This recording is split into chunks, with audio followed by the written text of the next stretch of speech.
This guy casually threw a water bottle into the copper basin. The next second, 100 identical bottles appeared in the basin. The man stared at the copper basin in shock. He thought the copper basin must have been enchanted. To verify his guess, the man spent all his savings to buy a gold bar. When he put the gold bar into the copper basin, the man began to pray devoutly. The next second, 100 gold bars appeared in the basin, but he found that the serial numbers of the gold bars were all the same. To hide the secret, the man melted all the gold bars into a large block.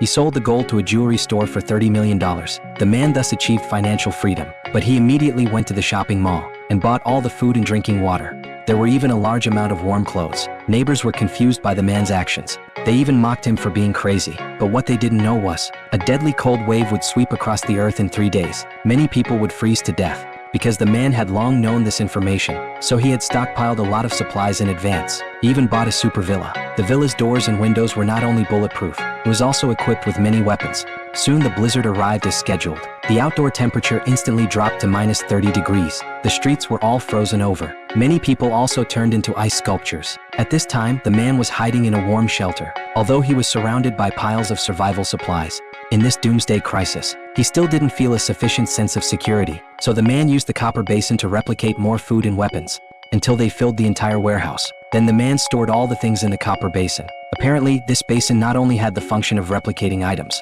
it also had infinite storage space. At this time, the survivors outside were in a panic. They were now trapped in extreme hunger and cold, while the man sat at home enjoying a hearty meal. The neighbors then remembered that the man had food at home, so they all rushed towards the man's house. They even wanted to cut through the door with a chainsaw to break in, but the man had already transformed the house into a steel fortress. This woman tried to lure him into opening the door, but the man firmly refused her.